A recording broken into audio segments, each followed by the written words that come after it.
Good afternoon, evening, morning, or night, wherever you are in the world. Thank you very much for joining us today. We're here for a FailcastF1 podcast. My name is Mr. Volkenberg, and alongside me, as always, is Mr. Definitely Zero. How are you doing, my tackler friend? I'm doing superb. I'm enjoying a nice cold bottle of Dr. Pepper. What's the worst that could happen? Diabetes, possibly, looking at the numbers on the back. But I'm willing to run the risk. I am good. I've been looking forward to getting back on because there's quite a lot in the news for us to cover, which is always nice. Absolutely. And you may have noticed, after I've been ranting about it on Facebook, after about 9 years of work, I finally finished what was supposed to be a birthday present from my dad in 2010. Christ. I spent a bunch of time putting together like a family history, and I did a DNA test and everything, and now it's finished. Like I've done as much as I can. So I'm racing today, you may have noticed, with a Norwegian flag in memory of our heritage. I didn't even spot it. Well done. And that will, I know you've got a Norwegian contingent that follow you around. Yeah. So they will be proud, and maybe it was written in the stars and in the blood of you already. Maybe it was all building to this rather anticlimactic moment.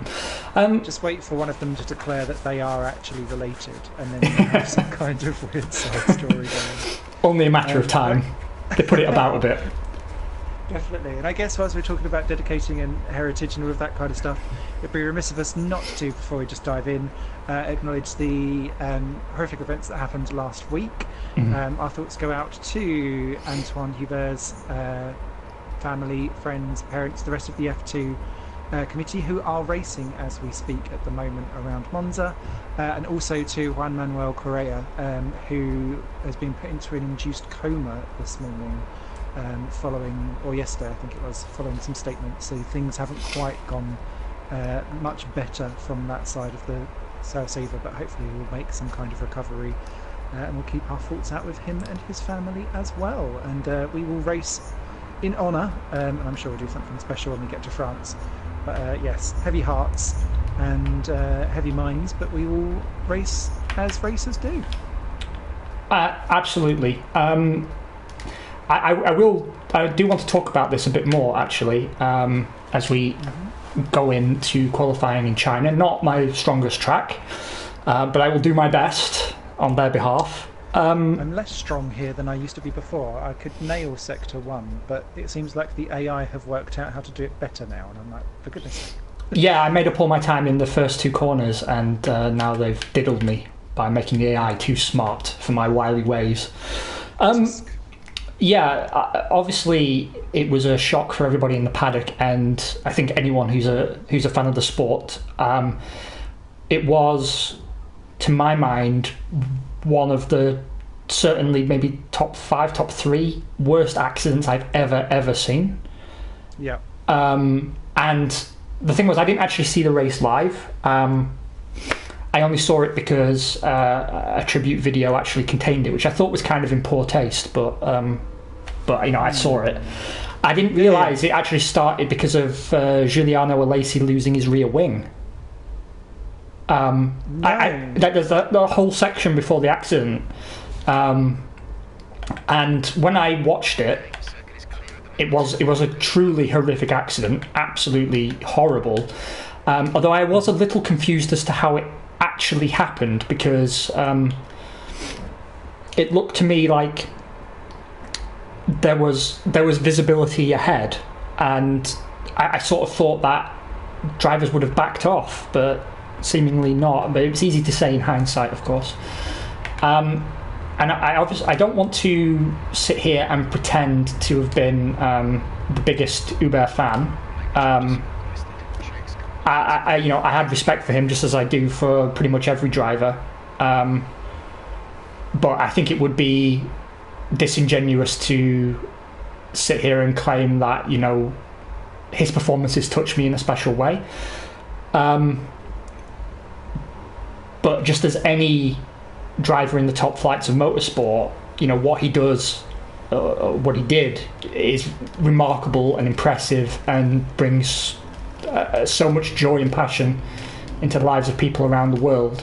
I do think we would have seen him in Formula One in the future. I think just the whole promising young French driver, Renault, I don't know, I think the stars would have aligned for him eventually. And it was just such a tragic loss. I feel very deep respect, actually, for everyone who managed to carry on and race, because it must unsettle drivers just immensely to have that happen, especially because of the way we view safety now. We kind of... Lewis Hamilton actually said it the best. We just take it for granted that drivers are going to walk away from these crashes now. We've become quite complacent about safety, to the point that so many people were upset about the introduction of Halo, and then just in the last 2 weeks, how many lives have been saved by Halo? It's astonishing. It makes me wonder how we managed to go so long without a fatality before its introduction. Yeah, and that we had to kind of have Justin Wilson lose his life before we could have Halo come in and be even considered, or any kind of head protection, I guess, considered as it is. But I guess if you're not actively looking for something that isn't putting before your eyes, then it's a difficult one to kind of push together. Hubert, I think, would have, I agree with you, I think he would have made it to Formula One. He was a workhorse, and he was always better like second time round in a season for something. He popped into my radar first off in European Formula 3 in, I think it was 2016, because I was busy following another Frenchman, Aurélien Panis, son of Olivier Panis, and they was all in the same kind of place altogether. Done very well in GP3 before it changed into Formula 3, or F3 as it is now, sorry, but was kind of behind the Russell, Aitken, Fukuzumi kind of clan, because there was 2017 was like a golden year of GP3, because there was 4 people all battling it out for the championship, and he kind of came in 4th of the 4 and elected not to go up to F2 so that he could win GP3/F3, because he wanted to basically win every step before he went on, and I quite liked that about his mentality, so that was quite cool. It's crazy one, but coming back to what you were saying about the Halo, the incident this morning that we had with Alex Peroni going off at Parabolica as well, I think just demonstrates that we shouldn't take stuff like that for granted, because that could have been 5 meters one way or another, and we could have had yet another fatality of either a marshal or a driver on our hands, and we still aren't out of the woods with Correa either. So it's grave times, and I think it's one of those times that you kind of go around and reassess all different areas of the sport, I guess, as well, and things like safety versus the show, what actually really matters. And Simon Lazenby on Sky Sports F1, I don't generally like what he has to say, but one thing that he did come out with earlier on today was we shouldn't even be having an aesthetics conversation if safety can save one life. So I was like, yep, agree with that. I completely agree. Say that now. And to be honest with you, I've never found safety to detract from the show. No. An increased risk of someone dying doesn't add to the Grand Prix for me. No. At all.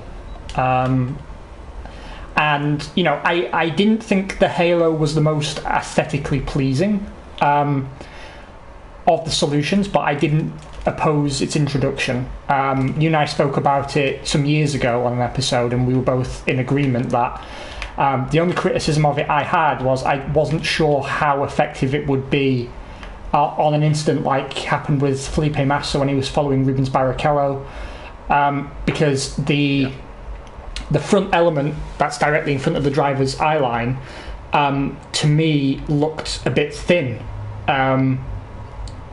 and so I wasn't sure how much debris would actually stop hitting the driver in the face. But having seen these events recently, and the ones with Leclerc and Alonso last year, actually I can see that I was reading what they were trying to do the wrong way, and actually the halo was designed more as like a crash structure than something to stop debris. It's I mean, stopping debris is part of it, but its real purpose is almost like a roll cage. Yeah. Agree. And almost like a deflection roll cage type thing. Yeah, and I don't think actually they make the cars look that ugly. I've kind of got used to them now. They don't bother me. They don't bother me at all. And especially with what's been happening now, I wouldn't be averse to other changes. I mean, we have to consider what's caused some of these accidents, particularly the F3 one this morning. I mean, there's always a risk anyway with aerodynamic formula, right? Because if you recall what happened with Webber and was it Kovalainen, where Valencia. Webber went into the wasn't it Australia? Well, it could have been Valencia. Valencia when he went into the back and somersaulted over the top. Yeah, because any aerodynamic wing that's generating downforce can begin generating lift if you change the angle. Yeah. And if a car bounces into the air, then the air will get under the wing rather than pushing it down, will lift it up. And so when we look at how we deal with slowing down cars or marking track limits, I know you want to speak about sausage curbs, anything that bumps the car into the air I think should be used very, very sparingly, particularly on very, very fast corners. No, completely agree. And so this kind of came up for me a few years ago when, and I've forgotten the Russian guy's name because it's something like Chenkliova or something, in the Russian time, I think it was in 2012 in GP2 or GP3, went flying over the top of the bus stop chicane, and then landed in the car burst into like fiery flame for a split second, because he hit the sausage curb because he lost the car under braking and hit the sausage curb head on. I think we've seen something similar in Austria as well in FIA European Formula 3, where someone spun on the sausage curb and was left stranded in the middle of the track and someone ploughed directly into the back of them.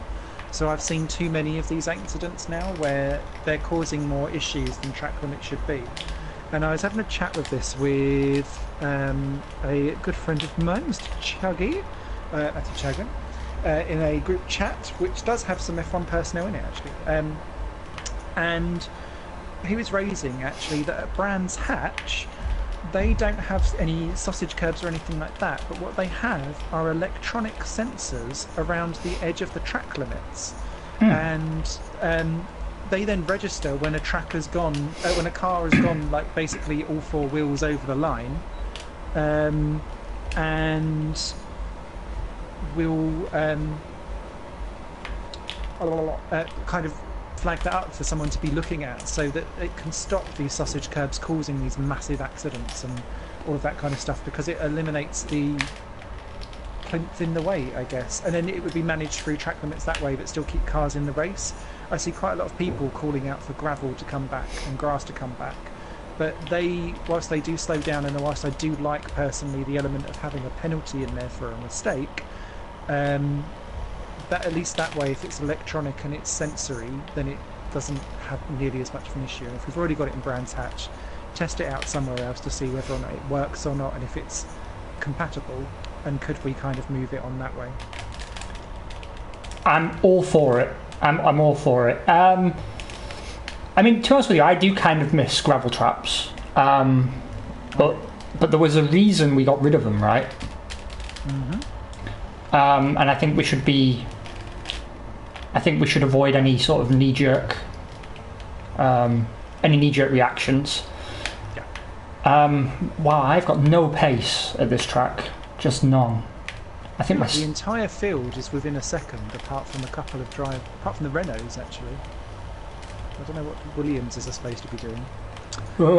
Someone just popped in the chat, did you see Q3? Yes, we did, and we'll come on to that later if you're still about. Yes.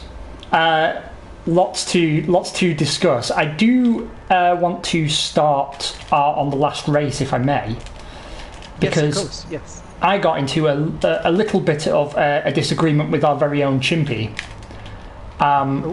because I called out Max Verstappen for his what I would call very stupid turn 1 move. And I want to hear your take on this, right? Because if you look at most angles of that move down the inside into T1, all 4 wheels were over the white line. He cut the corner, and yet no one seems to be talking about it. A bit like you did that. Yeah, exactly. It was a visual demonstration. Although you've just chopped in and out, so that might not have actually happened in real life. No, I completely agree. I think he has been over-optimistic, and what was really annoying was, and Jolyon Palmer called this out in his video, I do like a little bit of Jolyon Palmer analysis, he done exactly the same move with Kimi and Seb in 2016 or 17? Yes, he did. Yes, he did, 17. And they all smashed into each other then anyway. So he done exactly the same thing, did not learn. And what was more interesting, I found, was that, or just as interesting, was that Lando Norris commented that he'd watched basically accidents from previous years to learn where not to go. So he purposely did not go that route and just picked his way through the mess afterwards. I think the only other thing that I can think of that maybe Max didn't account for was that Kimi knew that Sergio Perez was on his left-hand side, and maybe he wasn't necessarily aware that they were going in 3 wide, but that's what you should be doing when you've got spatial awareness and you're going into turn 1 like that. You don't. He'd put his entire race in the hands of, admittedly, the most experienced / calmest person in general that's out there on the grid that you could race alongside, but he shouldn't be doing that when he is a potential outsider for a championship. No, but I mean, for me, that line is never going to work. No. Ever, because you're cutting across the line that everyone else takes, so you're just inviting a collision. But my real problem with it is that it cuts the track, and I don't know why no one's even mentioned it. It's not even like 2 wheels over the line. It's all 4 wheels over the line. Like, he could have, if he stopped on the apex, his entire car would have been outside the white line. And so it's an illegal move. Chimpy disagreed,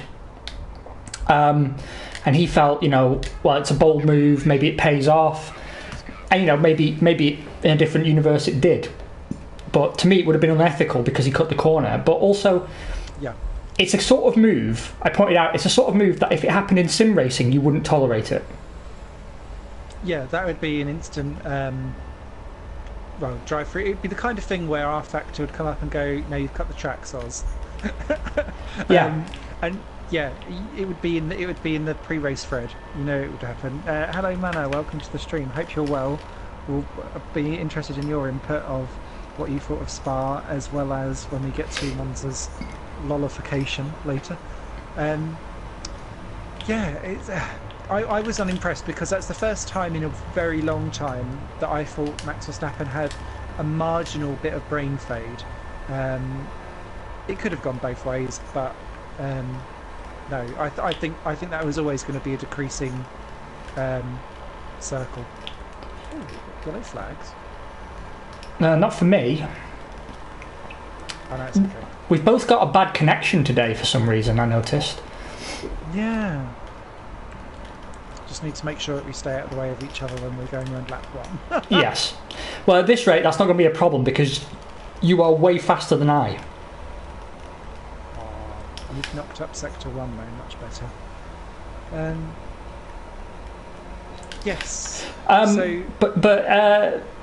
Yeah, moving on from that for a moment, I also wanted to discuss from that event one Mr. Alexander Albon. Ah, yes.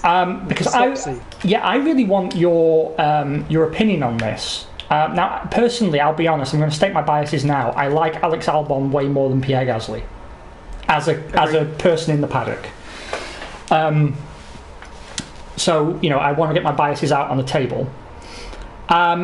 But likewise, I actually wasn't hugely impressed with his debut. I thought he got better as the race went on, if that makes sense.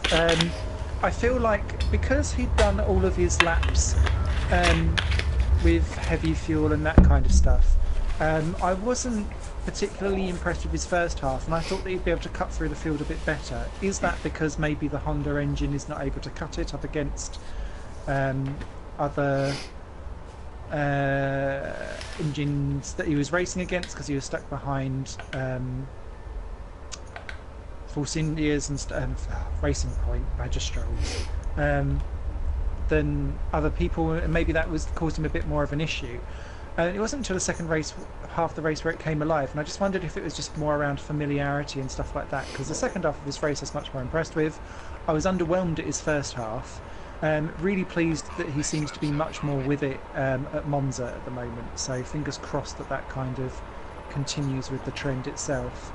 But yeah, I think he'll do what Red Bull need him to do and just be 1 or 2 tenths behind Max Verstappen, and that's all that they want and all that they need, and that will suit them down to the ground.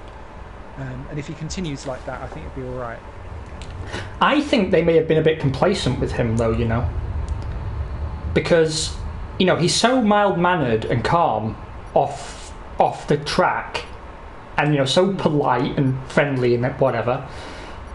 But when I look at how he's raced, particularly Kvyat,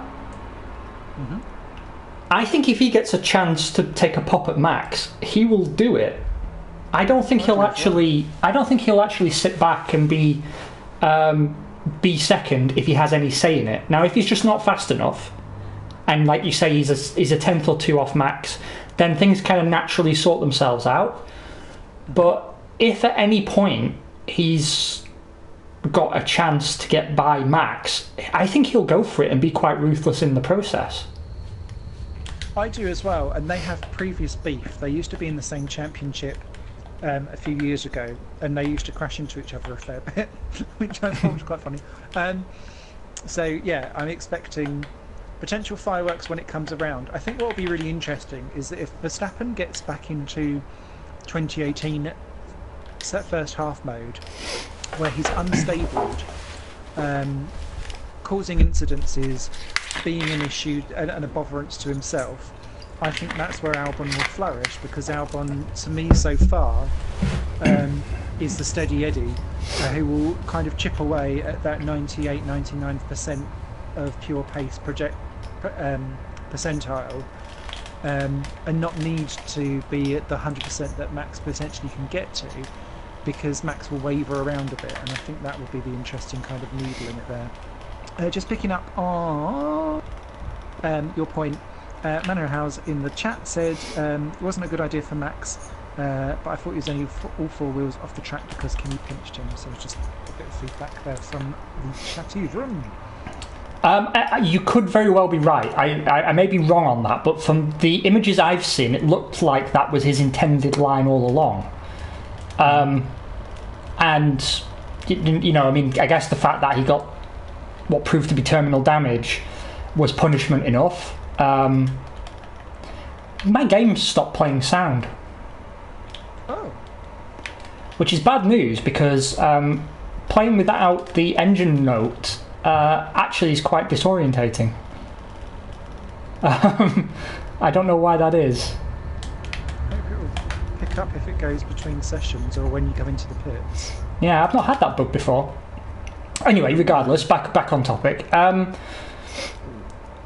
All in all, though, I have to say I enjoyed the race. It was just that I felt Albon's first stint on the harder tyre, it didn't look like he had the teeth that he needed. Now, when he changed to the soft compound, that all worked itself out, and suddenly he looked right on it. Yeah.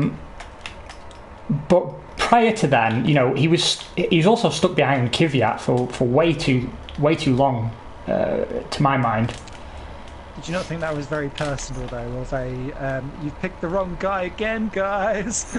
As he's gone along. I honestly, though, I saw an interview on Paddock Pass for Monza with Daniel Kvyat, and I think he feels he's actually got a pretty good shot at Red Bull next year. Yeah, I know we spoke about this last podcast, but it was it makes sense in the terms of the evaluation of, well, Gasly is not doing well in the big team, much better in the small team, so therefore maybe he can't hack the big team. This is Albon's evaluation before they, I think, choose between him and Kvyat, to be fair. And I don't believe the Seb going back to Red Bull. No, that just seems like a nonsense rumour, doesn't it, really? Yeah. But for me, I get the feeling that I don't know, there was something in Kvyat's manner during that interview, sort of a quiet confidence that he normally doesn't have. And he did take a bit of a pop at Albon in the press, I saw as well. Okay. Sort of basically saying that he found Albon's Red Bull debut underwhelming, which, I did as well for a large part of it. But yeah, in the Paddock Pass, he just seemed to know something we don't. I don't think it's anything like a done deal. I think it's just that he's quietly confident that he's been showing so well for Toro Rosso, and he really has, that in the end they'll plumb for him. Other highlights from the Grand Prix, I was very impressed actually with Sebastian Vettel handling Charles Leclerc the way he did. Actually taking one for the team and filling the role that Kimi used to fill for him. Yes. As the proverbial cockblock on Mercedes fun times. Was really pleased to see him stepping up in a team capacity and getting the job done for Charles. I really did appreciate that. I didn't expect to see it from him, but there we are. Yeah, and that was nice that it kind of went with pretty much zero fuss, zero issue as well. I don't know how it felt like he kind of rolled over a bit too easy, I felt, for Hamilton, but maybe that was just because he was really having to manage his own pace and tyres. I think Ferrari could have reacted a bit quicker for him to come in for a second stop and then try and get that fastest lap point and whatever, but it was always trying to bait them into a strategy that they weren't going to go for. What I think is really interesting is how long will he continue to play that? Because once again we've got spoilers, Charles Leclerc is on pole for Monza at the moment, pending whatever investigation is going on at the moment with all of that, and I wonder how happy he will be to play that team game as a team starts to realise that actually was that the moment where Ferrari start to switch their priorities? Yeah, I mean, to be honest, it should be, because I agree, for this season at least. Yeah, but I mean, the thing is also though, I do have a little bit of a feeling that this is where a lot of the rumours about Seb come from, because it's looked like he's lost his teeth a bit, and it causes people to think, well, maybe he's not sticking around. I think there's a lot in the driver market that we're still not aware of, actually. I still think there's some surprise to come somewhere. I don't know why that is. I mean, the please not Alonso. No, it shouldn't be, because he's going to do the Dakar Rally for Toyota. Ah, yes. And so far, he's not been announced as an IndyCar driver for McLaren, which, Marcus Ericsson is still in the running for. Shall we speak about Ericsson, actually? Yes. Because he got called to Spa to potentially drive for Alpha for an injured Kimi Raikkonen, and then ended up being quote-unquote pissed that they dragged him away from IndyCar for nothing. His team boss as well was also angry, and he said that he thinks Ericsson has been doing a really fantastic job and really found his feet, and so the team was hurting for his absence, which is always nice to hear. I'm kind of thinking it was a bit of a dick move on Alpha's part. Agree. He could have always flown, especially as they already kind of knew, I think, by Friday how that was going to work. So they could, because they have the option basically of, we will run him. They could have run him in FP1, found out if he was fit or not fit enough to do it, and then not ran anyone in FP2 and got Ericsson on a plane so that he was there for FP3 the next day. He was been jet lagged and a bit knackered, but it's not as if he would have been setting the world alight, because it would have been his first time in the car and all that kind of stuff anyway. He's done quite a sterling job, I think, in IndyCar. He's had some really good results, mega unlucky with some unreliability and some strategy calls. Like in the last race, it was just, it's always the thing with Indy, when the yellows come out, he'd pitted not too long beforehand, and it was on a short oval, so he ended up being a lap down, and that kind of ruined it for him. But he was running top 6 there. He's had a podium, often on the pace, particularly in street circuits, with Hinchcliffe's teammate. So, and he's a championship contender. So, yeah, I'd be interested to see how Ericsson will fare, because, like, if they actually let him go, so to speak, and just was like, go be Indy, and you can be our kind of American side of the face of Alpha / all the Swedish sponsorship that he's got. I just felt really bad for him, because he's been having such a great time in Indy, and it just breaks up his flow, right? And for no conceivable reason. Yeah. Oh, finally, I found a little bit of pace. Hey. Jesus Christ. That was the most intense quali lap while hosting I've ever done, I think. And I really had to fight for every fucking microsecond. I could hear it on the controller. There's the big thing, I think, or the kind of interesting thing that was about all of that, though, and I'm assuming that it's contract based rather than anything else, is that when F1 calls, everyone goes running still. And that's just quite interesting. But he didn't say, "Oh no, I'm good for Indy, thanks," because it was like with Gasly when he was like, "No, I'm off for the Super Formula race," that then got tsunami'd out, hurricaned out. That was still his priority, and it's interesting that for Ericsson they couldn't have just said, "Do you know what, Indy's your priority." I don't know who Alpha would have stuck in the car instead, to be honest, but yeah. No, I mean he is their reserve driver. It's just, I don't know why Kimi wouldn't race for having a bit of a bruised knee. Yes. I mean, he bumped. Sorry. Bump it on a motorcycle or a motocross for accident. Yeah. But he was walking fine, and Will Buxton had said on Paddock Pass that he'd been told by someone at Alpha that Kimi definitely wasn't going to be racing. But that turned out to be a lie. And it's been speculated that Kimi was actually just hungover. And I can believe that, because there's been a lot of footage. It's not received a lot of media attention, but there's been a lot of footage of him drunk lately. There was one from earlier in the season where he walked out of a hotel carrying a bottle of something alcoholic and then just dropped it, and it smashed on the floor while he was getting in the car. And and we know he's had a drink problem most of his life.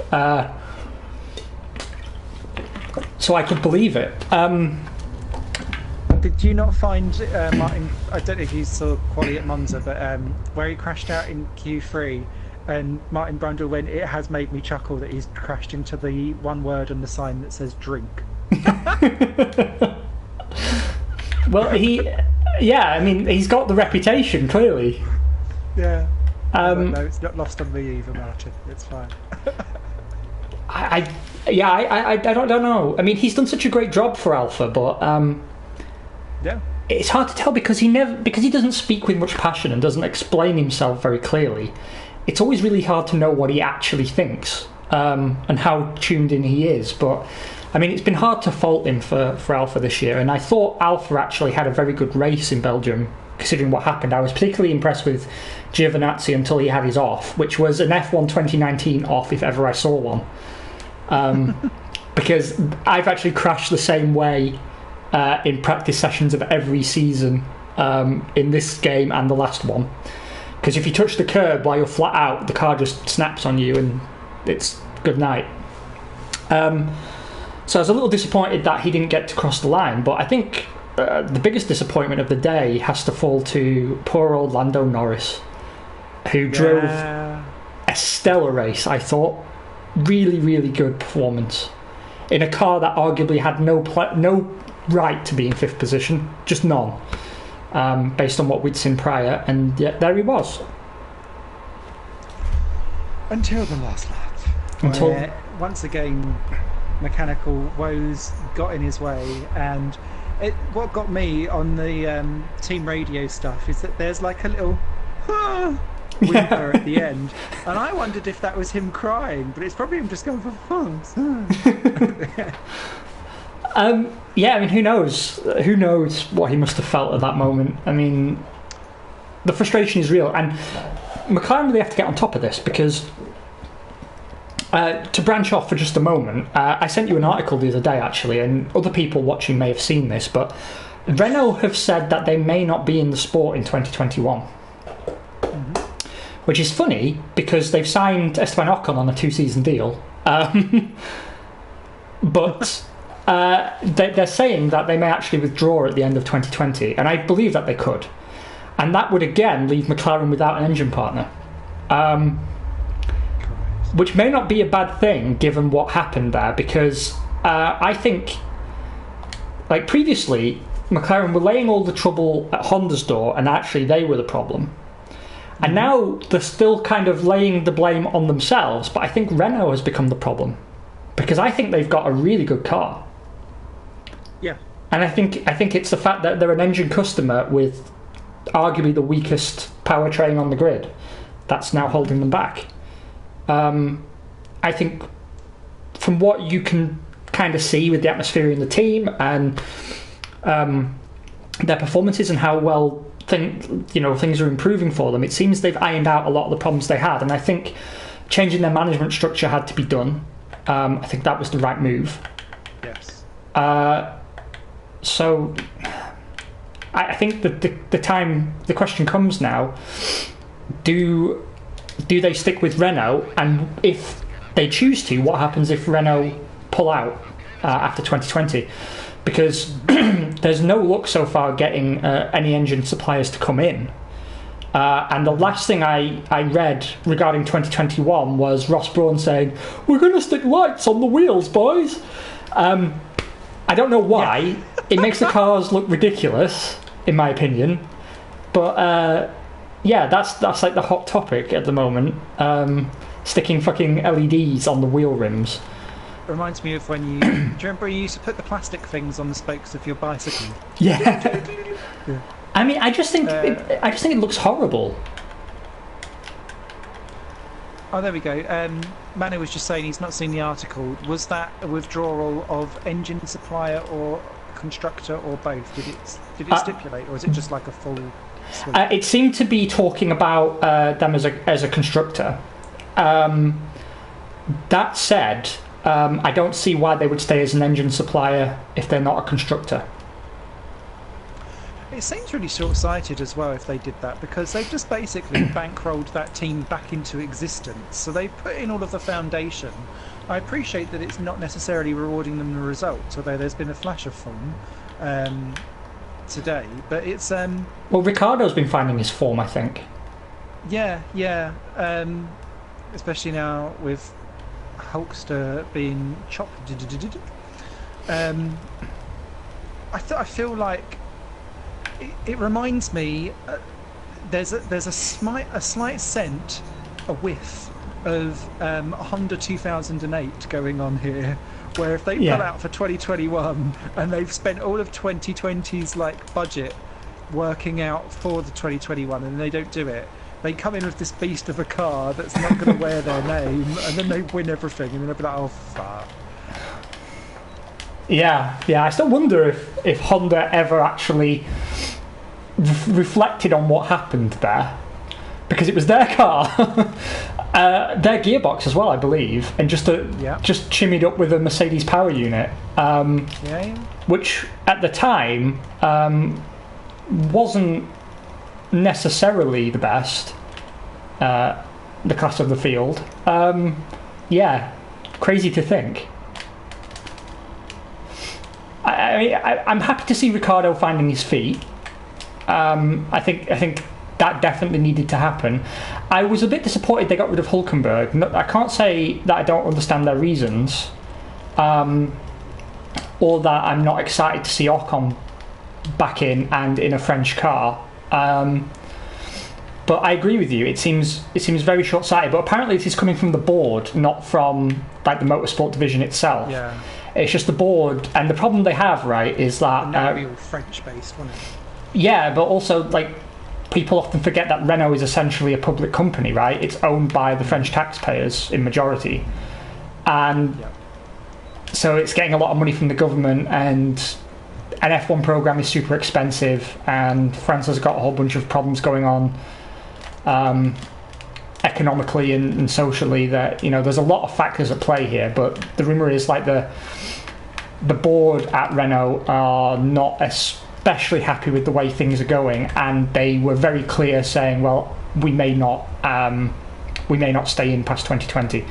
It's good that they're talking like that now, because it gives particularly McLaren a chance to consider its options. But I mean, I don't think they'll go back to Honda, given they've burnt that bridge so comprehensively. It would have to be Mercedes. It would have to be. Yeah, it would have to be Mercedes, and Mercedes have not expressed any interest in supplying any teams beyond the ones that they have. No. So unless they dropped Williams, then I don't know what you're going to do, really. Because Racing Point seem quite happy with Mercedes.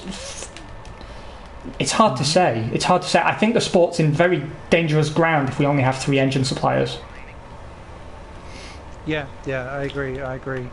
And we've always had this where, going back to the halcyon 90s and 80s days, where everyone would buy an old Ford Cosworth off the shelf for triple the money because they weren't being upgraded, so therefore they were the most expensive engines with the shittiest amount of power, because Ford were basically going, you're going to compensate for the fact that you're buying old engines and putting us at the back of the grid and giving us crap PR. So it's a lose-lose situation if they don't have more competitive stuff going on across the board. I think it's but I don't know where a 4th/5th engine sponsor company would come into it, because I don't think anyone's got the blind bit of interest anymore, particularly. Go for it. Sorry, apart from this Panthera lot. Oh, are they going to make their own engines as well? There's a rumour about it, but who knows how true that is. But you mentioned when you talked about them the other week, you compared them to Asia Tech. Yeah. And apparently you're right, because I was reading up on Panthera, and part of their operation is based in France and is some tangential way linked to the old Peugeot Formula 1 infrastructure, the same as Asia Tech was. Okay. So they may very well be producing their own engine. Yes. Right, not too bad there. I was 7/10 off you, but I was on scrubbed softs that are half a second slower than potential. So that lap would have potentially been good enough for second. So I'm finding a bit of time here and there. Waffestin. Just mowing the lawn around the banked corner. Sorry about that, everyone. I was abusing track limits like a Monza Parabolica. Before we go any further, I'd also like to, since we're on Hulkenberg a little bit, and Renault, I saw yet again in Paddock Pass there was an interview with Nico Hulkenberg, and he didn't sound overly optimistic actually about whatever's going on behind the scenes. He didn't want to share much information, but there was something in the way he carried himself that tells me he's leaving the sport, and that aligns with a nightmare I had that Romain Grosjean was announced again as a Haas driver, and we lost Nico Hulkenberg from the field. God, I bet and he it seems like sweats after that. And it seems like it's going to happen because in the same episode they interviewed Romain Grosjean, who seemed happy as fucking Larry. Yeah, he's got a massive grin on his chops on the Paddock Pass for this weekend, hasn't he? Yeah. I also happen to know that there will be a announcement from Haas on Monday, but I don't know what it's about. I've got a feeling it's about Rich Energy, because that was the next thing I was going to bring up, because the more astute of you will have noticed during that Paddock Pass that Haas have repainted their trucks to their old colours. Have they got their chums back? They have also had Gene Haas wandering around the paddock in last year's race shirt. And Retro. If you go back and look at that interview with Romain Grosjean, you will see that the Rich Energy logo has been moved to the very bottom of the board that they stand in front of with all the sponsors on. And on social media, they have removed Rich Energy from their team title. Now, Rich are saying, there'll be an announcement at Singapore regarding the deal. Like, that's when the decision's due to be made. But it looks very much to me like Gene Haas has already made the decision for them. But it could also just as easily be the announcement of what they're doing with their drivers. But at the moment, I just have a horrible feeling that they've again stuck with Romain Grosjean, and I do not know why. Maybe his future line of restaurants are going to be the new title sponsor. It's going to be. But really, it's really hard to say. I mean, I know he's been doing better recently, and he's been kind of vindicated a little bit, right? Because everything he was complaining about and blaming for his poor performance, they ended up running a test, and it turns out he was telling the truth. Like, it wasn't that he was shit, it was that there was something wrong with the development direction of the car that didn't suit him. So, that kind of restores him a little bit in the eyes of his peers, perhaps. But isn't it time to shake things up there? Get someone new on the go? My main issue is that Hulk commands a salary, and he will have to take a massive salary drop to get that Haas seat, because they are running on El Vegito. So, so long as he's happy to do that, I think that will be fine. I think Magnussen and Hulkenberg, whilst perfectly great as a driver pair, as drivers individually, hate each other's guts. Yes, they do. And so I don't know if that would actually be a good dynamic. Would that be more or less hatey than what it currently is with Grosjean and K-Mag? I'm not sure. Actually, do you know, that's a good point. I didn't even consider how much they hate each other, but you're right. I mean, that's a bad chemical mix for the team, isn't it? How many balls can they suck? Yeah. So yeah, there's literally nowhere else for him to go, right? Alpha would be the only other thing if they don't keep Giovinazzi, but that would just be keeping a seat warm until Mick Schumacher comes along, who I don't think is actually F1 material at the moment, personally. No, me neither. But he'll get also, there on name. I heard I'm actually in a German language. Well, it's Swiss German, so it's totally different. But I'm in a fan group for Sauber, and they seem to have some inside knowledge from within the team. And one of them was driving to Monza with Antonio Giovinazzi's dad, who claims that they have a new Alpha contract in hand. It's just not official yet. And he didn't say if they'd signed it, just that they have a 2020 contract. Oh, cool. So it sounds like they're keeping him.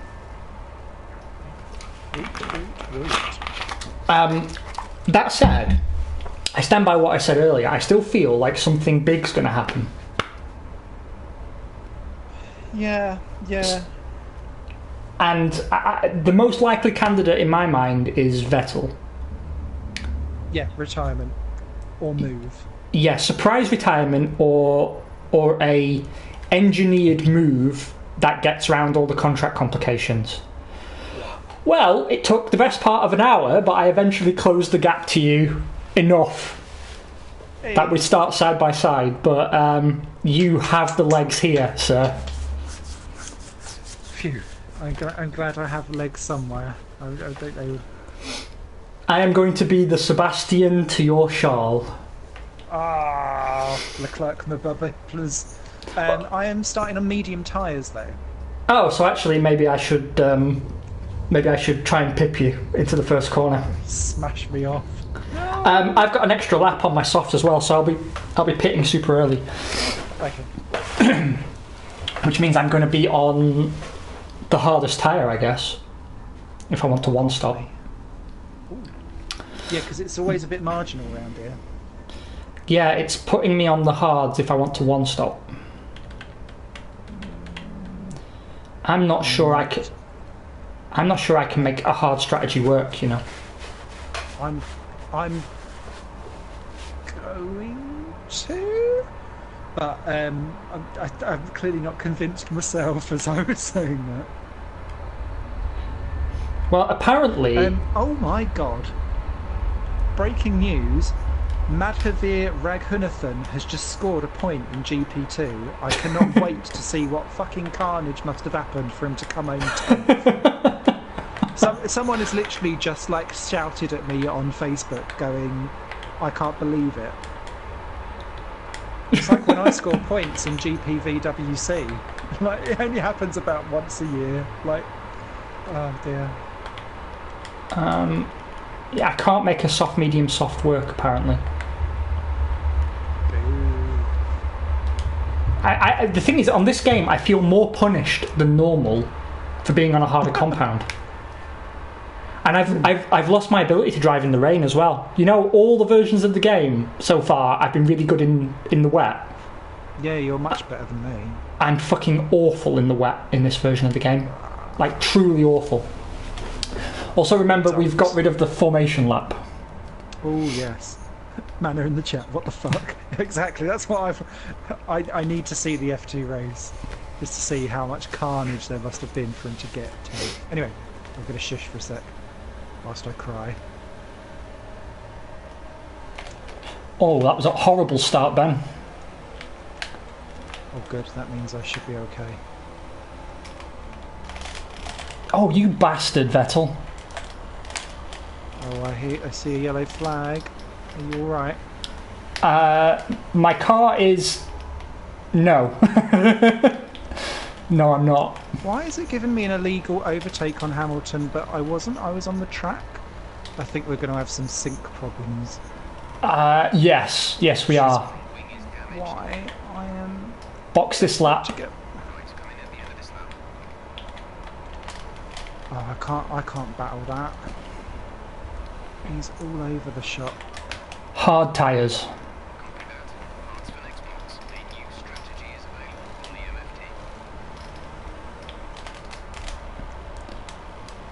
Yeah, Vettel was on the outside of me, and as I braked a little early maybe, but he turned into the side of me and spun me round, and then everyone drove into the side of me. Keep current. hard tyres.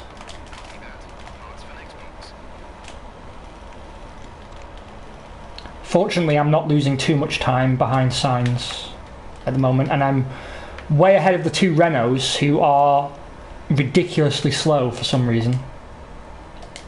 Yeah, I've noticed that on my game actually. The Renault in my career mode has been the slowest car since the end of season 1, where I'm having this bizarre world where it's forcing Racing Points and Williams is battling Mercedes for the top 6 positions. I've just started season 3 of my career mode today. I've moved from Alfa Romeo as the champion, which was completely accidental, with Charles Leclerc as my teammate. I've moved to McLaren to partner Carlos Sainz, and the grid is hilarious. Lewis Hamilton moved to Racing Point and then to Renault, and is now at Renault with Stroll. But he gets the occasional podium. Force India are red hot. Nice.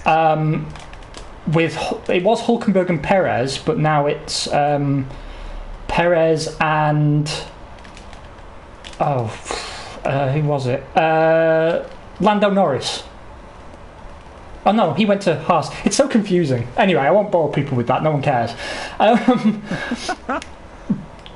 But I am curious to see what Haas do. I really don't know why they'd want to keep Grosjean at this point. I think it's a bad idea, but maybe when you look at the choice between Grosjean and Hulkenberg, it's better to keep Grosjean for another season. So yeah, in terms of surprises, the only thing I can think of is a left field choice by Red Bull, which I think is incredibly unlikely, or Vettel stepping away. Mm-hmm. I really can't think of any other possibility, but there's something going on. There is something somewhere. How about we lighten the mood with a bit of a giggle? Go for it. Did you catch the Beyond the Grid with Pastor Maldonado? Yes. Oh, it was comedy gold. Where he chose to liken himself to Max Verstappen. Yeah. And claim that a Ferrari deal was basically done. Yeah. You and I do love a delusional F1 quote, and normally they come from Gunter Steiner or Pierre Gasly, who announced himself as a Red Bull driver 3 times in 3 years before it actually happened, and then couldn't keep it. Although, actually, if you saw the paddock pass from the last Grand Prix, he said something in that was totally delusional as well. But regardless, yeah, Pastor Maldonado claiming that he was going to be a Ferrari driver. Now, I don't want to be too harsh on him, because I have to give credit where it's due. He did win that race against Fernando Alonso in a Williams, and that was a drive for the history books. It was. But I think it was something to do with the car coming alive in those very specific, narrow circumstances as well. But, you do have to drive it right to win it, and he did. So, yep. Fair dues. But by Christ, was that delusional. Can you imagine, the alternate history we could be living in now if that deal had been real? Please, let it have been. I just... Because then because you could hear Tom Clarkson was like, really? He was like, what year was that? And then, because what was really interesting in that same sentence, I don't think it's been picked up on some of the written posts that have come out afterwards, was that he then also says that he had the choice between that and Force India. Williams wanted him, but the family did, but the rest of the board did not.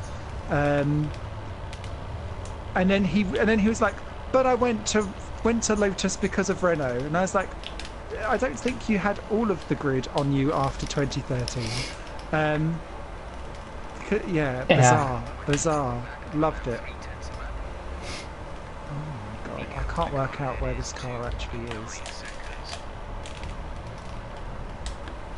I mean, it's kind of hard to say because he did come with a lot of money, but I mean, Ferrari don't need the money. So that clearly never happened. I believe that he probably talked to Force India at some point in his career, and maybe Williams did want him. Certainly, Claire Williams seemed to like him until he accused them of sabotaging his car. Yes, I like that he pretends like, oh, it was my decision to leave, and it wasn't like you've publicly accused us of tampering with your machinery. Yeah, I mean, wacky. But, stranger things have happened. I mean, Damon Hill went to Arrows. It's not like crazy moves don't happen. Although less so these days, actually. Yeah, the best teams these days, I guess. Well, hopefully that doesn't go on much longer. I mean, of course, Renault may pull out, and Haas are dangling that possibility as well, quite publicly.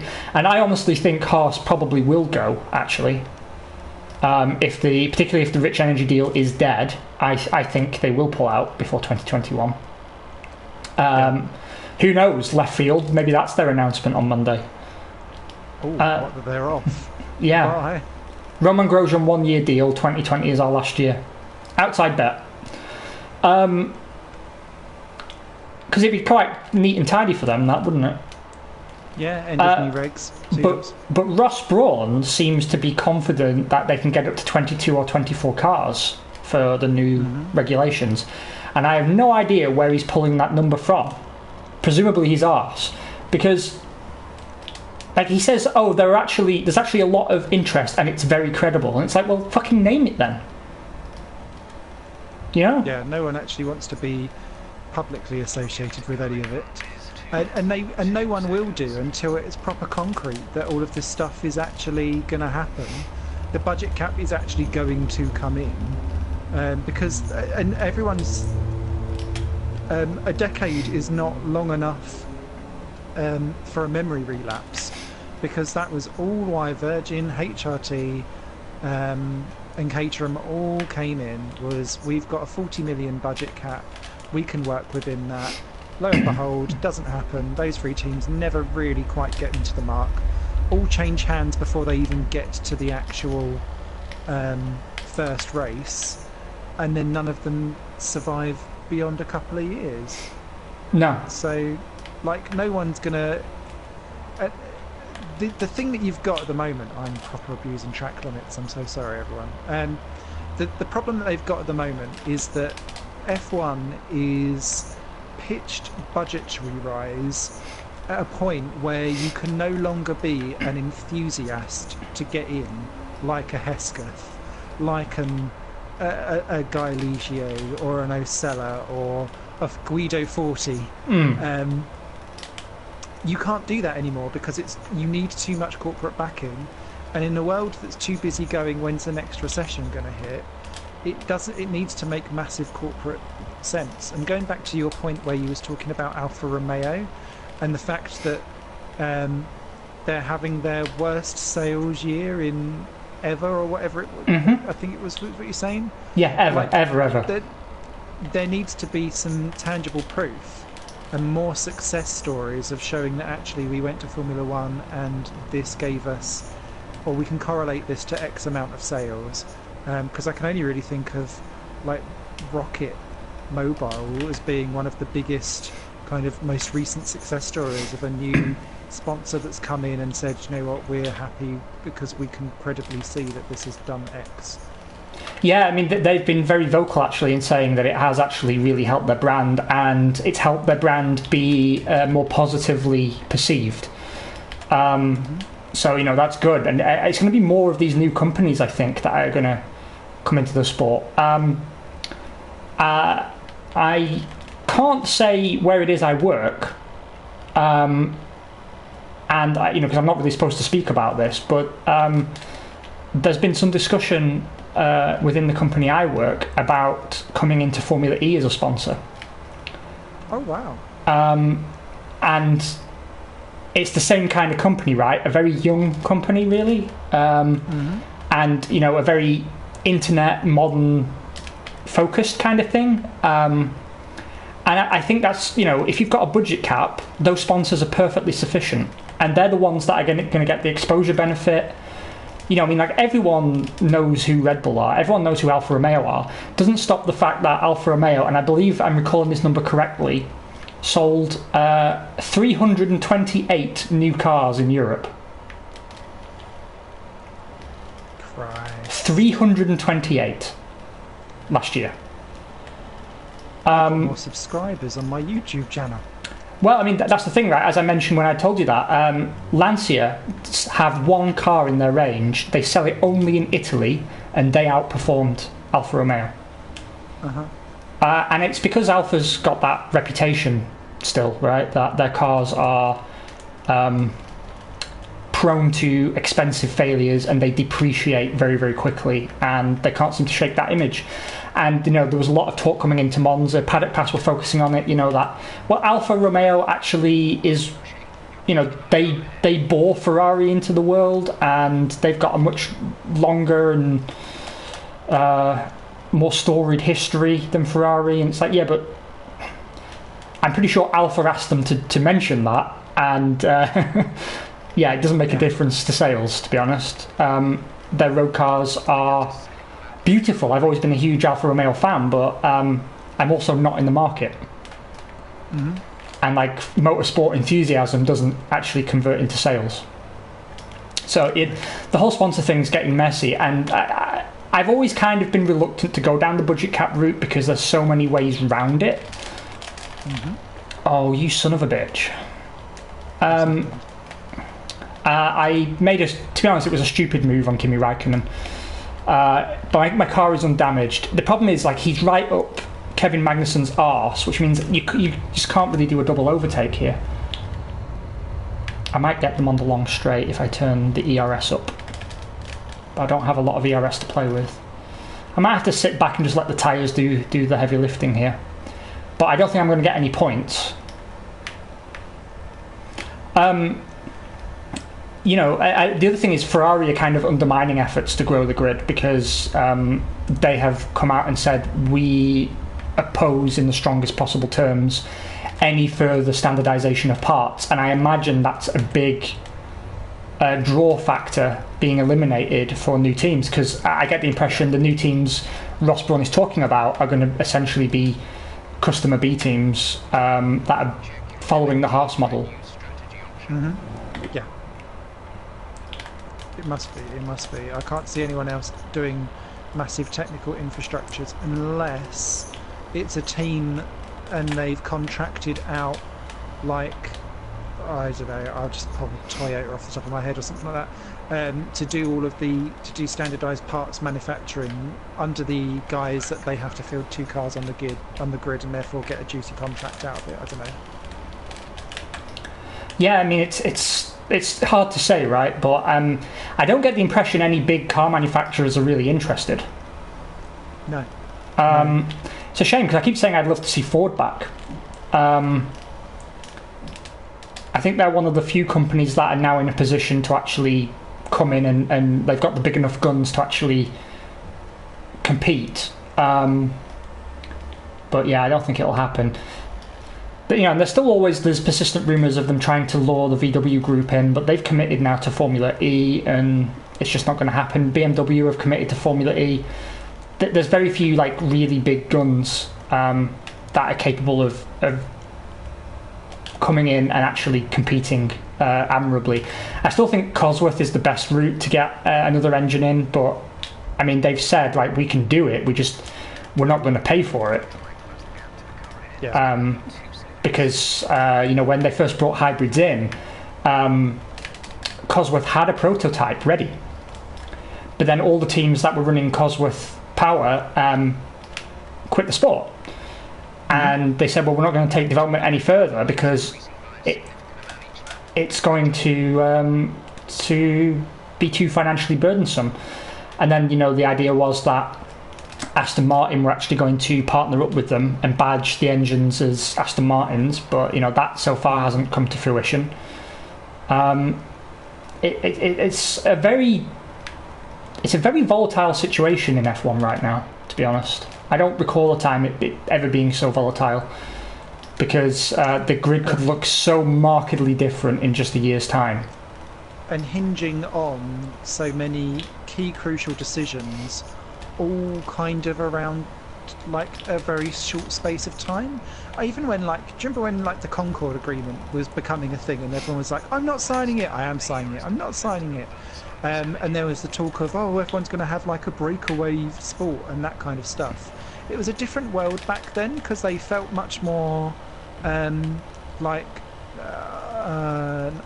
veiled threats. I don't know if that's actually the right saying, but it's like it didn't logistically look like it could happen because F1 had such a dominance of platform at the moment. But with the rise of everyone now being a media mogul and streaming in particular, you don't need to license it to anyone.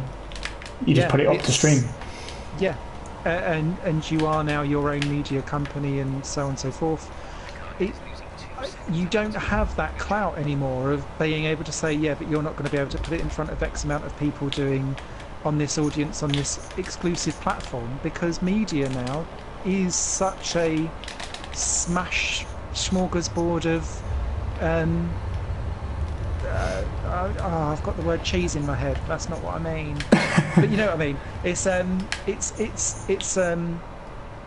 It can cater to niche audiences profitably. Is what I think you're getting at, because you know, look how many millionaires YouTube's made, and some of those don't actually have huge viewing figures. I mean, niche audiences can have the way. You know, like Chris Hansen to Catch a Predator. That show came back purely because it had like a niche, loyal cult fan base that probably wouldn't have been interesting to big TV networks back when TV was dominant. But now, you know, the internet's got unlimited broadcast space.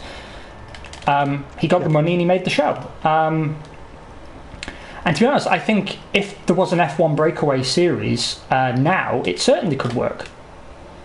Mm-hmm. You know, without the FIA pulling the strings, you could go back to historic tracks with much more competitive commercial terms, and you know, you could end up with almost like a second tier between Formula 2 and Formula 1 very, very easily. You know, a budget-capped F1 and old-school F1, and I think it wouldn't take long for budget-capped F1 to become a lot more watchable. Yeah, it makes me pine for A1GP. I loved that series so much. But that was like a really good thought of it. I feel like that came a decade before its time, because now actually I think in the days of this type of media, that kind of thing would work so much better. But and I think that's why one of the many reasons why I think Formula E has profited so well and to garner such a good audience, despite having to actually throw themselves into millions of debt to begin with. They're now actually just starting to turn a profit on year 4, and it's just, you need to be able to kind of, oh yes I did, thank Christ for that. I thought I'd broken the pit lane speed limiter. I mean, and also let's not underestimate how difficult it is to turn a profit in motorsport at all, let alone in your 4th year. And I believe quite a few of the teams are running profitably. Yeah. Which sounds ludicrous, given what they do. But you know, the sponsor interest is there, and they're actually making more money than they need to spend, because you know, a lot of the parts are standardised. And you know, viewing figures are going up and up. Most races this year have sold out. They're expanding capacity at most venues, which means, you know, money goes up again. Most of the world's major car manufacturers are in there, to the point that Ferrari were actively excluded because they had no room for them. I mean, that's mad success. And now they're moving into other areas, right? They've taken the technology and they've built Extreme E. Is starting before too long, where they're doing like a Paris to Dakar kind of thing with electric off-roaders. And I'm going to watch the balls out of that, I don't mind telling you. Yeah, I want to see how that goes. I also want to see if they can actually hold the Moto E pre stuff without the entire field exploding into flames overnight. That would be quite interesting. I feel like that is just a Doom series at the minute. But yeah, there's now, but between now and 2021, I feel like this is going to be the foundations of Formula One for its next 25 to 30 year odd period, where if they get it wrong, there's going to be some serious issues that they will have later on down the line that they're going to really need to think about. So no pressure, boys. My honest assessment. Oh, sorry. Please go ahead, and then I will put my point in afterwards. I was going to pivot onto something media focused. So if you could hold that thought for just a moment. Honestly, I can't see beyond Formula E eventually becoming the de facto Premier Formula. And I don't know if there'll be a series merger at some point. But I think F1, too much of current F1 needs to die for it to rise again. Because, the glory days are gone, and you can't get back to them when you've got, Ferrari being stubborn. You've got teams burning through unsustainable amounts of money and no interest from car manufacturers because the technology they're pushing is not relevant. I think Formula E is eventually going to be the top dog, and I think the clock's already started ticking on that, and it's going to be the next boom industry. To be honest, it's already starting. Like in Berlin, there are now 4 or 5 new companies building electric motorcycles. A friend of mine works for one. They're starting out with mopeds because these like moped and scooter hire companies. They're all trying to get those contracts, right? So my friend works for a company called Unu, and they are building in Berlin in this little factory. They're hand building electric mopeds, and eventually one would think they'll move into motorcycles, and it all kind of builds up, right? Presuming they find some success. It's a very competitive market right now. A lot of startups are moving into it. But I mean, can you remember any time before where so many new car and motorcycle companies have been starting up? There's a new British car company that's making electric cars. There's a new Swedish car company making electric cars. Saab are coming back into the market with electric cars. The whole thing is blowing up. And these are all companies that can feed into one day that Moto E, Extreme E, Formula E ecosystem. Whereas legacy motorsport across the board is really struggling actually. And this is going back to things of like governments targeting getting rid of emissions by X year and that kind of stuff as well. So they play into that, and so they will also be chasing the government grants in order to be able to put in these types of projects to get the technology up and running as fast as possible, which then plays into a look at us showing off our technology in a combative zero-sum game competition, so that we have the best technology to therefore take forward mankind. There's so many different layers that you can stick onto it. It's quite interesting, but yeah, I see where you're going. It's why I feel like F1's missed a trick of maybe looking at what could come after electric. Do we go for, I don't know, cars that run on vapor?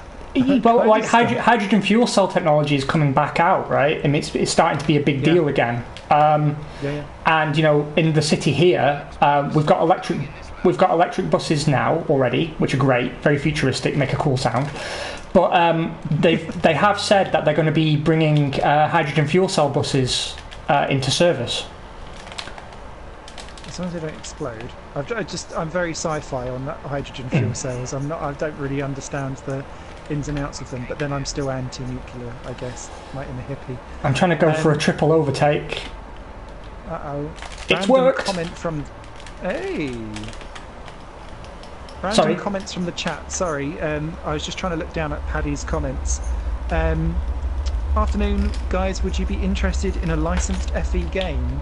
Hell yes. Yes, yeah, 100%. 100%. And I'd probably even do a Failcast season on it, I think. Yeah, I'd be interested. Failcast Formula E. Yeah. Mainly because I want to see how I do with energy management. I don't think the tracks necessarily are going to be much fun. Oh, yellow flag down the back straight somewhere. It was Bottas. He drove into me at basically full speed and spammed me, but I'm okay now. Yeah, the game's sort of bugging out a little bit. You know when the cars sort of judder forward and back? Yeah. I've had that all race long. I think it might actually be my connection that's shit this time. So yeah, definitely we would lap up a Formula E. If you're interested, it's not licensed, but if, Paddy, you've got R Factor 2, I think it is, on, there is a decent Formula E mod which tries to mimic energy saving. Give it a download. It's quite an eye-opener, and quite a lot of people have done, and it's all free actually, most of the tracks. You can get them through Steam Workshop. Oh, Paddy wants to see us do that. I'm honestly surprised they haven't done it already, because they're far ahead of the curve in a lot of ways. You know, that app is really good. Their experience at the circuit is really good. I've been to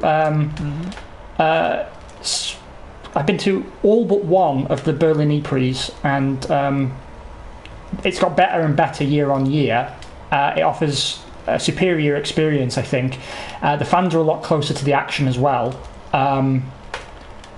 I still think they could do with not having the pits in a tent, because it makes it seem a bit amateur hour, but where they race doesn't necessarily have a pit complex, so, you know, fine. But yeah, I'm hankering for a Formula E game, and they just don't seem to be making one. No, they done that weird Ghost Racing. That's it, and I'm not for me that's for hot lappers. Yeah, which is fine, but that's not what I come for. The wheel-to-wheel action as I battle around for 30 seconds in a sim race. That's what I live for. Yeah, and I want the career mode experience. Yeah, that'd be. Well, see, around now, you might remember it, Ben. F1 Challenge 99202. It was called on PC. Yeah. That's prime for a comeback in my book, and I don't know why Codemasters haven't done that. They own all the licenses for all of those years. They could definitely do a decade version of it. But for Formula E, what better way to celebrate going into Season 5 than to do a kind of play your way through, get all of the tracks in that have featured across all of the seasons, all of the teams, all of the drivers, bing bang bong. It still frustrates me, you know, that Codemasters, whenever they say, "Oh, there's classic cars in this version of the game," and you can name all the cars that are going to be in there. Yeah, same ones every time. It's the same fucking ones every time. With a new addition from the same teams that you've already had, and I'm like, no. And I appreciate that it's very difficult to get the licenses, but for goodness sake. Well, you know, as I've said before, Ligier are still a car company. They still own the IP for their cars. Yes. They feature them on their website all the time. Sauber are still on the grid. Yeah.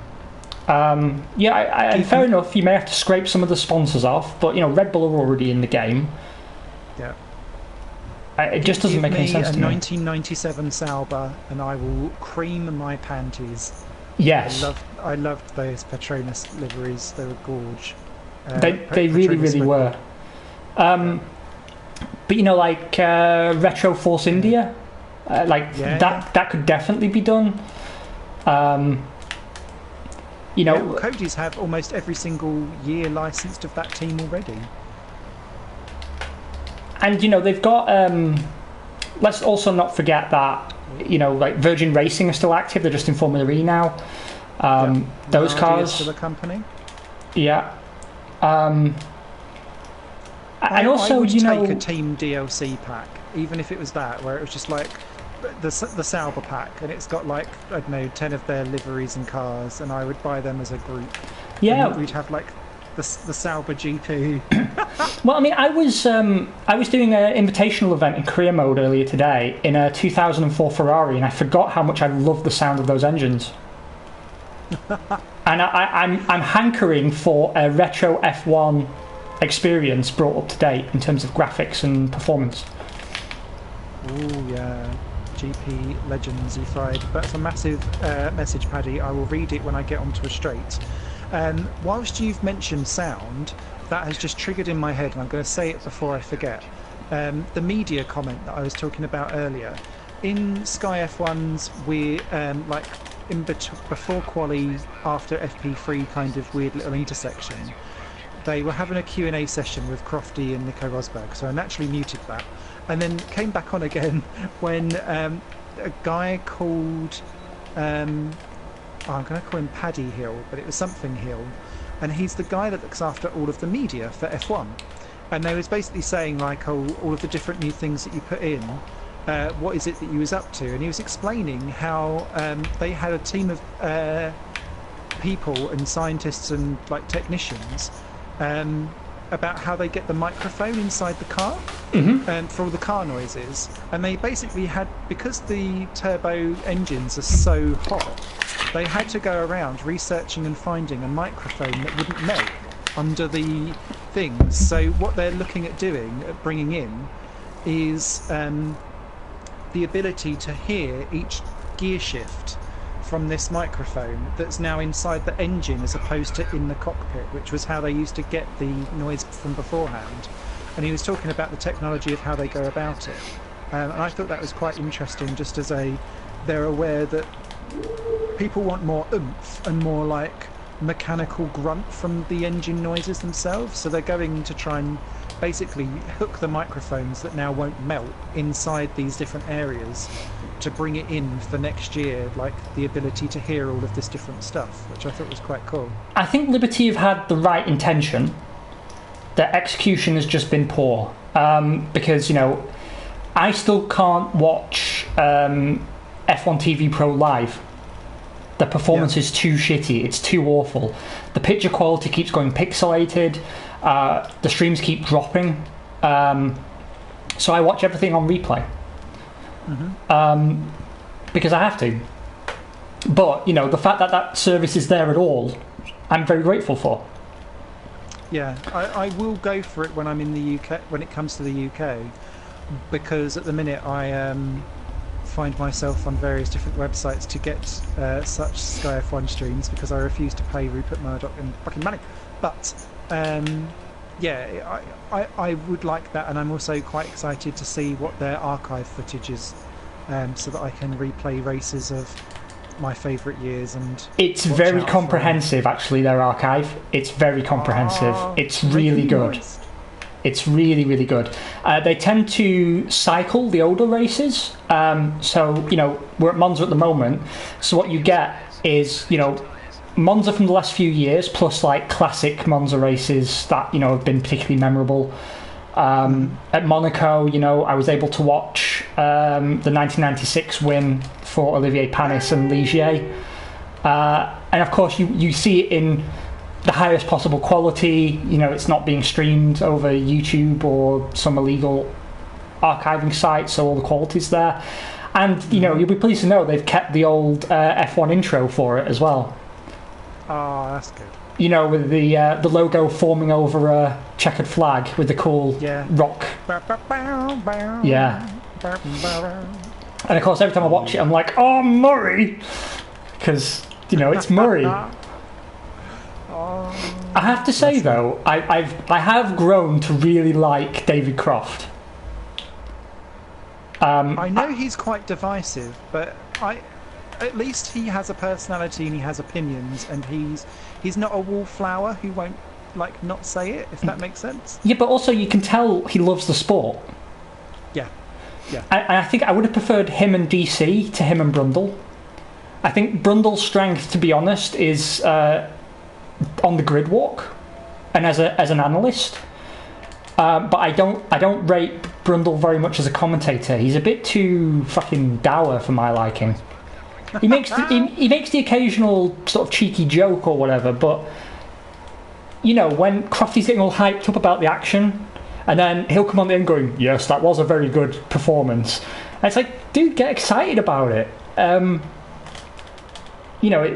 He's just. I mean, maybe you need him as a foil to Crofty, but he just strikes me as a bit. I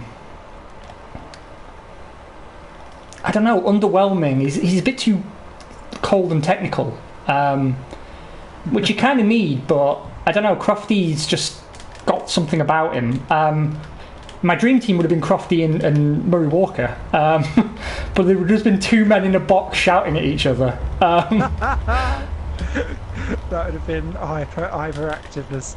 I see my favourite comedy duo. My favourite commentary duo of all time was John Watson and Ben Edwards, because it was father and son. John Watson would say something that you shouldn't be saying on TV, and you could hear Ben Edwards basically laughing, but also trying to desperately move on and be professional at all times. And they've kind of started to recreate that a little bit with Ben and DC over on the Channel 4 commentary side of stuff. The thing where they've got kind of a bit awkward with me in the Sky F1 commentary is that they've got Ted and Karoon. It's like this bizarre showdown of who can be more geeky than the other. And I feel like one of them is going to be voted off the island at the end of the year, and that they've both been told, like, fuck it, one of you can stay, off you go, and they're just basically trying to get their wang out each race to be more and more... I actually think they'd already opted for Karun Chandok, because you remember at the start of the year there was the whole hashtag Where's Ted? Yeah. And I think they brought Ted back with nothing for him to do, really, just because it upset people.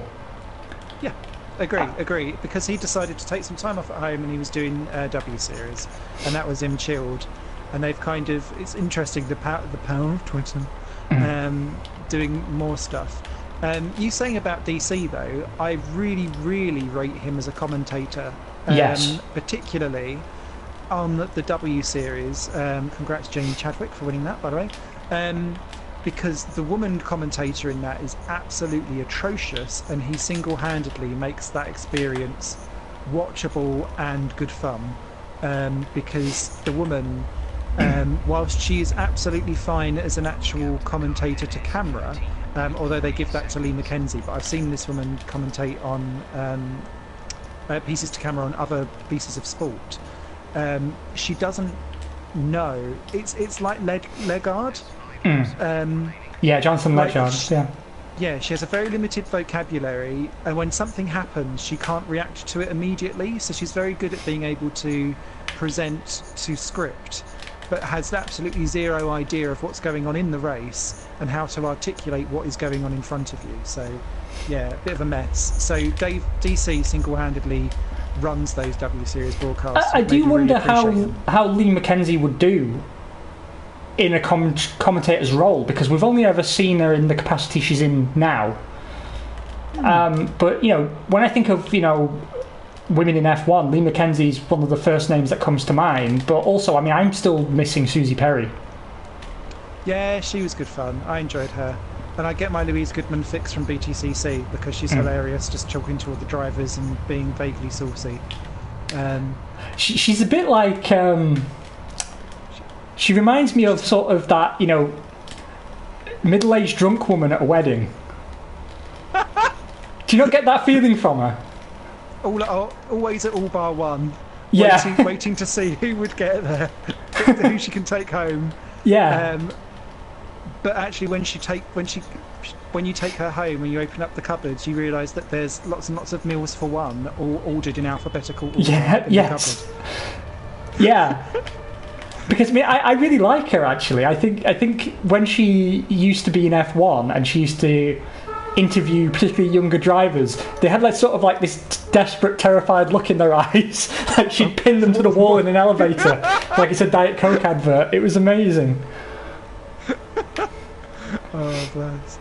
But yeah, and actually talking of, because she's in BTCC, it's jogged my memory.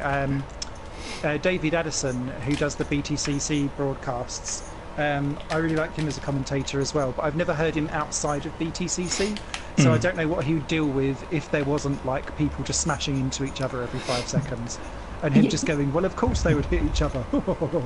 Continuing on. You see, the thing is, to be honest, I think the key to being a good commentator is to commentate on what you know and what you love.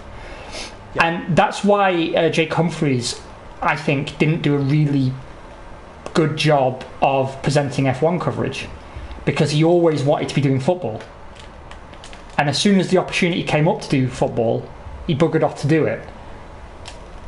And there's been other people who've presented F1 coverage before that I really don't think were the right people to pick, and of course the clear example of what passion brings is Murray Walker, right? A guy who dedicated his life to F1. But, Will Buxton, there's a man who genuinely loves the sport. And you can see it ooze through everything he does. Yeah, I mean, apparently his contract hasn't been renewed yet with F1.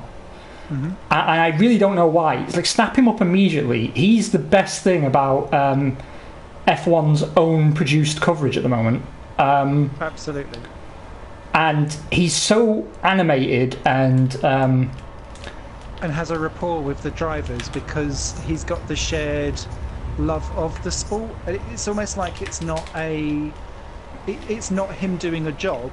He's there almost as their mates, documenting it as it goes along, if that makes sense. Yeah, exactly. And he's got a very easy way with the viewer as well, kind of like he's your mate, rather than this stiff reporter stood in front of a... Yeah. He's very animated, and he's very informal, and he does it all off the cuff. And it makes it so much more watchable. Because one of the things that really pisses me off, and I just realised we've got 2 laps to go, is when presenters are trying to replicate the Top Gear, we're all chums, we're all mates, aren't we all chill and cool. You have to work at having that kind of rapport, and it only happens on very sparing occasions, and you can really tell if it's forced or if it's not. And I don't feel like it's forced with Will Buxton, and therefore it doesn't annoy me. No. And he manages to get better interviews because of it. I mean, like the paddock pass from pre-race at Monza. Did you see him talking to Hulkenberg and Vettel, and the joking going between them? Yeah. Yeah, with Hulkenberg saying, "Well, it's not fun to speculate, is it?" And he goes, "It's literally all we've got, mate." And managed to raise a smile out of him. 20 years of my life. Yeah. And then the crystal balls come. I mean, it provides a better show for the fans. Which is not what happened at qualifying at Monza. No. Now, I haven't seen the replay of this yet, but I don't mind you giving me spoilers. I want you to give me your rundown of it. Please do. Okay, so I appreciate we've only got a couple of minutes left to kind of go over this, but so in each of Q1 and Q2, everyone kept tripping over each other because they were slowing down, cutting the first chicane and going slowly and pretending to lock up, so that they could then be behind people to get toes later on. And this sparked off from the F3 race yesterday, where they red flagged qualifying because no one could do a lap because they kept on just running into the traffic, because F3's got 30 cars and they weren't all fitting around the lap, so they red flagged it and just went sod you then. How did they decide the starting grid then? They just gave up on it 10 minutes in, and that was the starting grid. So people that went out and got on with it straight away got rewarded with a grid position. So coming up to Q3, everyone comes out again. The first run, Mercedes park at the end of the pit lane and let everyone go through, and then they get toes. Leclerc gets the fastest lap just about. They all come out again. Stroll and Hulkenberg cuts the first chicane and stops. Stroll goes, I don't want to go in front of you, stops at the first chicane. The Ferraris and Sainz have nowhere to go, so they all kind of like pile in behind and stop as well. But they've all come out with 1 minute 45 seconds to go. So they've all fucked about round turns 1, 2, round Curva Grande the Ferraris get ahead, and then Sainz does, and then they all stop again down at the second chicane. It's now too late for almost everyone to get over the line. Sainz bolts, everyone else goes, oh good, we've got someone behind, let's go for it. Only Sainz gets across the line to do a lap. Everyone else missed. But because of the F3 race, they introduced a 1 minute 45 second minimum time to get across the line. Not one car made it. So actually, have they all now got penalties? What are they going to do if the entire selection of Q3 broke all of the rules?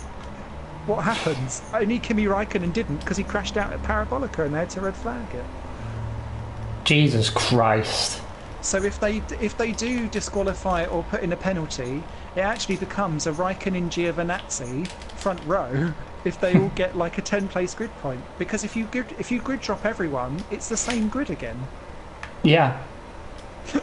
It's fucking mad. So it has to be severe. And it was just like the commentary afterwards, they were just going, this is an absolute mess. But you could see it coming from a mile off because F3 done it and they had to red flag it. And they were all backing off and causing issues for each other in Q1 and Q2. But it was just hilarious. If you just watch the last 2 minutes of that qualifying session and put it to like Benny Hill theme music, you would have the best comedy of the year. Well, what's your predictions for what's going to happen and the race tomorrow? I don't know what will happen in terms of the actual punishment, but there needs to be something because they were all dangerous and they, apart from perhaps Ricciardo, who was stuck at the back of the entire thing, but none of them could complete this new rule of getting within 1 minute 45 seconds of an outlap. So they should all be grid dropped. I'd put them all to the back of the grid, and effectively you've got yourself a reverse grid. Let them go nuts. I then think it will end up being a Mercedes or Leclerc win, maybe. But I think Mercedes have got much better long run pace than Ferrari. I'm hoping for a Leclerc win, but that'd be nice. Yeah, but I don't think it will happen somehow. Though it's hard to say, because I think Ferrari do have more power to put down. And Lewis Hamilton has gone on the record a few races back saying that actually in certain conditions Honda have more horsepower. So, who even knows what's going to happen? But, that's good. That makes for an interesting race. I would like to see an all-alpha front row. That would be very cool. Well, quite the race for me. I could have been in the points, except I got smacked twice. But it was a decent... I got a lot of overtaking done. Both Williams in the points. Yeah, in this bizarre world that we're in. Yeah, I was in front of Grosjean and Bottas and Stroll when I had to pit. So if my strategy had stayed the same, but I still had that incident on lap 1, I probably would have been sort of somewhere between 6th and 8th, I think. Yeah, good speed. I had the second fastest lap after you. So that gives you all the points. Well done indeed, sir. No points on the board for me at this one. However, I did have quite a lot of fun. If you watch that back from my perspective, I had quite a lot of fun. I did a lot of overtaking. Some of it cleaner than others, but still fun to be had. Nice stuff. So yeah, my prediction, I'm going to actually say a win for Leclerc. I don't want to call the solution to the qualifying problem until I see it for myself, but if it's as bad as it sounds, I think actually they'll probably just drop it. I think they'll just leave it and do nothing and just say we'll learn from it. But yes, thank you to everyone who's popped in and said hello or had a bit of a watch. We will see you in 2 weeks' time. Look forward to it. Thank you very much, everyone. Take care and enjoy the race tomorrow. Yeah, pip, pip, cheerio.